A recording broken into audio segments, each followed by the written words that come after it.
Desde Tejupilco, pueblo con espíritu. El día de hoy voy a mencionar 10 casos que tienen que ver con esa fuerza que existe en México, en la niñez y en la juventud, y cómo esos exponentes de mérito, bueno, pues se enfrentan a toda una maquinaria, a una mafia, a una burocracia que aplasta y asfixia. Empiezo por mencionar el caso de unas jóvenes futbolistas que aquí en Tejupilco consiguieron triunfar en la categoría femenil en la copa que organiza de fútbol Telmex, y que han de esta manera pasado a competir, no sé a partir de cuándo, en el torneo nacional. Desde aquí les envío a nombre del canal del Sur de televisión una gran felicitación, porque además me consta, primero, haber escuchado una entrevista que les hicieron en la radio, Nevit, donde ellas respondían con gran candor, diría yo, con mucho entusiasmo, las preguntas que le hacían respecto a qué se les ofrece. Les decía el conductor, que la gente vaya a apoyarnos, pero no quieren también que les den el municipio y que los comerciantes y que... No, queremos que vaya la gente a apoyarnos, decían. Bueno, y si por ejemplo va a la zapatería fulano, tiene zapatería este conductor, y les da unos zapatos, ¿puedo poner mi manta ahí para anunciarme? No, las reglas, decían las muchachas, son muy estrictas y solamente puede haber anuncios de Telmex. Pero además lo que queremos es que vaya la gente. Y se notaba y se oía mucha sinceridad. Como también cuando ellas mismas dijeron que si bien el equipo es aquí de Tejupilco, tienen jugadoras de Toluca, me parece que de Lubianos, de Valle de Bravo, de San Simón de Guerrero, ¿sí?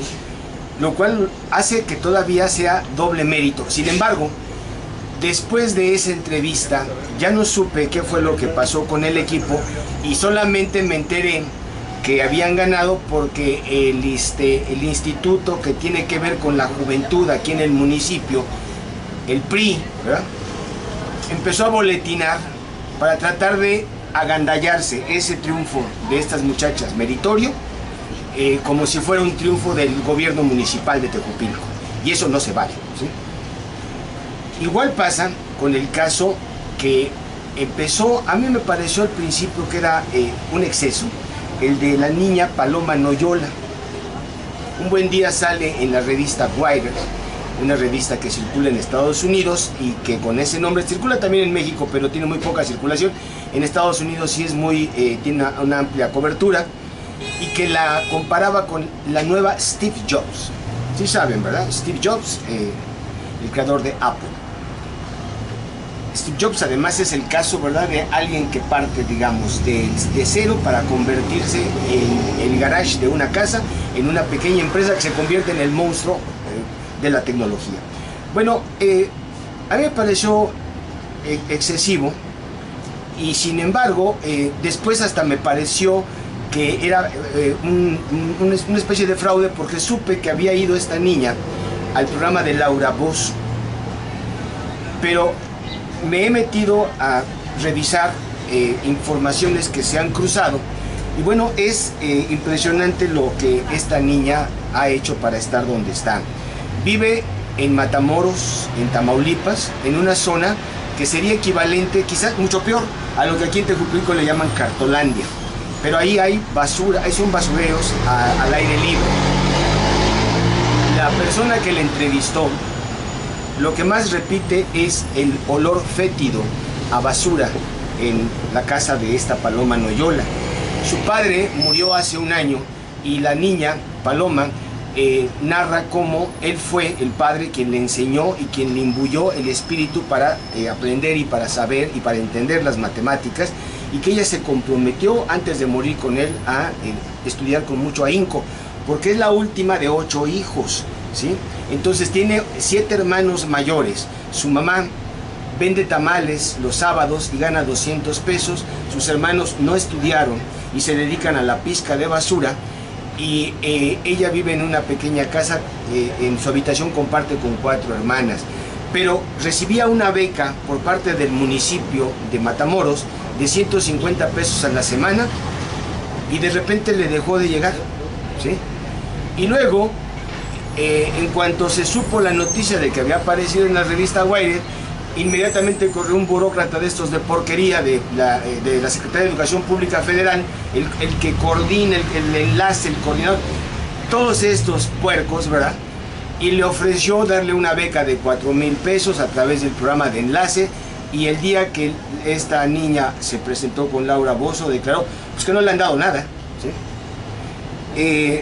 Me salgo un poco del tema, pero quiero también mencionar, porque lo voy a mencionar aquí, en esta revista, que es una revista nueva, y les está dando a los primates sus cremas, Damián Alcázar, que tiene más de 60 años, justamente habla en uno de los temas sobre las becas, y dice cuántas personas hay que tienen becas, ¿sí?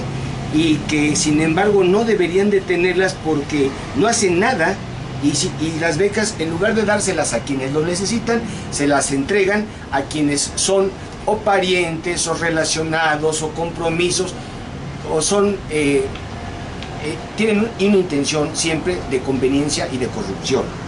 Bueno, a Paloma Noyola le quitan una beca de 600 pesos, no le entregan una de 4,000, y pues va con la Laura Bozzo, que efectivamente, dicen, sí le dio una cantidad enorme de muebles, ¿no?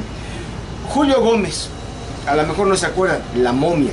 Este muchacho que primero se avienta contra un alemán cuando México se corona hace 2 años como campeón de sub-17, se estrella cabeza con un alemán, entra un gol olímpico que metió este muchacho Aspiracueta, y después de eso se empata el partido, un acto heroico gracias al esfuerzo de la momia de Julio Gómez, se empata el partido, y después con una chilena gana el partido.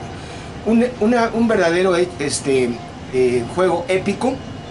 Y sin embargo Julio Gómez, que ahora está jugando con el Pachuca, declara que ya no soporta al Pachuca porque no tiene oportunidades de jugar, ¿sí? ¿Y por qué no tiene oportunidades de jugar? Bueno, pues porque nuevamente esa nata de los síndicos, los promotores, los comisionados sindicales, esta porquería que está encima de los mexicanos, pues no lo deja, y entonces llegan y hacen negocios. El dueño del Pachuca compró a un jugador ecuatoriano en $3 millones y lo vendió a un equipo inglés, no recuerdo los nombres, en $12 millones. Entonces ese pues es un negociazo, se ganaron 9 millones de dólares, pero el dinero es el móvil del deporte del fútbol en México, y no el darle las oportunidades a jóvenes como Julio Gómez, que demostró con creces que es un verdadero deportista heroico. Las jóvenes químicas, los jóvenes químicos y químicas, pero la que ganó el mejor lugar fue una muchacha que se impuso en una competencia donde ella declara: me tengo que dedicar 12 horas diarias a estudiar.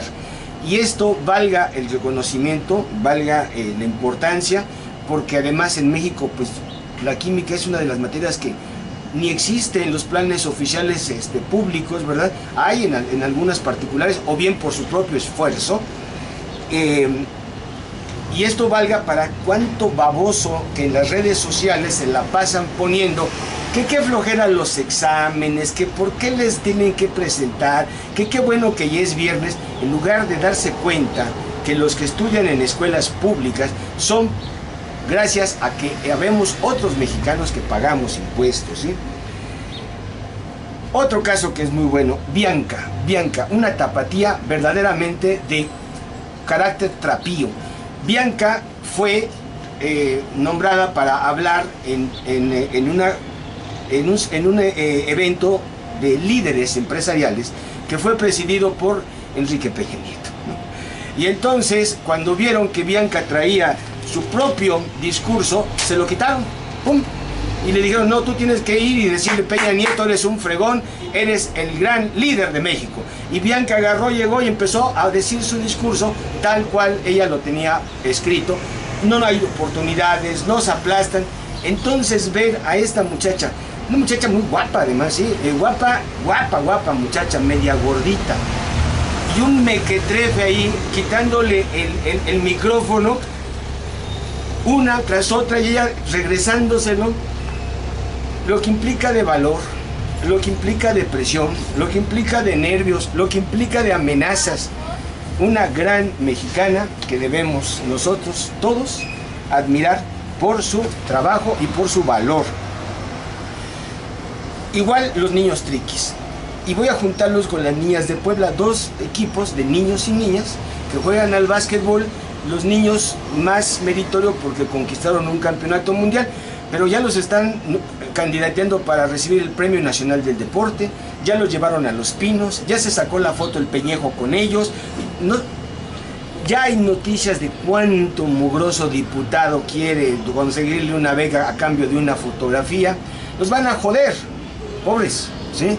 Es impresionante, en cambio, cómo resulta que en esa zona de Oaxaca, que es en la zona esto que le llaman el nudo volcánico, ¿sí?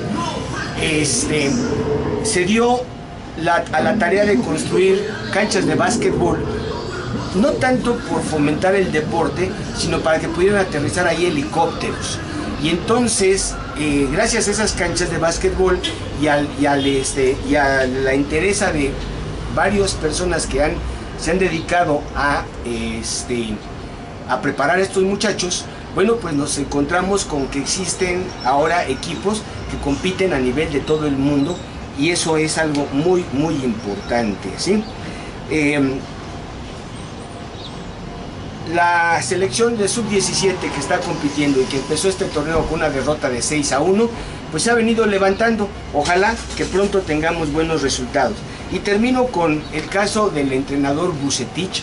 No sé si ustedes se han dado cuenta entre su caso y el caso de la reforma educativa y de los maestros, ¿cuál fue la decisión que hizo que los separaran tal cual? Lo declaró Justino Compián, que es el presidente de la Federación Mexicana de Fútbol, que es otro tonto igual que Enrique Peña Nieto. Dijo, lo evaluamos, no cumplió, lo corrimos. Eso les va a pasar a los maestros si nos dejamos. Gracias.